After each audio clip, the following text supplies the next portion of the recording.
নয়ন মিলন। স্বর্গের বাগানে ঝড়, চারদিক সন্ত্রস্ত, সব অন্ধকার। দেবতারা মগ্ন গভীর চিন্তায়, এ কি মহাভার। মন্দর পর্বতের গুহায় সূর্যদেব বসেছে কঠোর তপস্যায়। আধার করেছে গ্রাস ধরিত্রীকে, চারদিকে শুধু হাহাকার।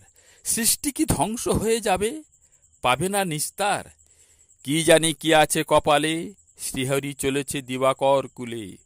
আগমন বার্তা শুনেই ধন্য হলাম আমি ঠাকুরের সুধায়। মুরারি তুষ্ট হয়ে ভাবেতে বিভোর হয়ে ভানুকে বর দেয় তথাস্তু। পাবে তুমি সেই কন্যা, যাহাতে ধরণী ধন্যা। আমি হব সদা তার বশ, সকল লীলার মাঝে তাহার প্রকাশ পাবে গুণকীর্তি যশ। তোমার বাসনা আমি বুঝেছি তপন, বৃষভানু রাজা হও তুমি বৈশ্যকুলে। আমি যাই মথুরায়, ঠাঁই নেব নন্দালয় দেবকীর কোলে।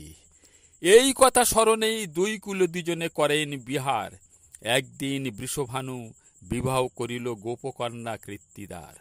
যথাকালে ভাদ্র মাসে শুক্লাষ্টমী তিথি, বিশাখা নক্ষত্রে জন্ম নিলেন রাধিকা শ্রীমতী। অপার আনন্দে মাতে গোপ গোপীগণ, শ্রীরাধা না খোলে তার যুগল নয়ন। জননী কৃত্তিদা দেখি করে হায় হায়, আমার প্রাণের নিধি না নয়ন মেলে চায়। কৃষ্ণ কোলে নন্দরানী এলো সখীর কুলে, কৃত্তিদা সখীরে দেখি ভাসে নয়ন জলে।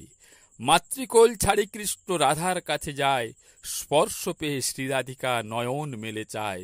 ইহা দেখি সর্বজনে আনন্দিত মন, রাধিকা শ্রীকৃষ্ণের হলো নয়ন মিলন।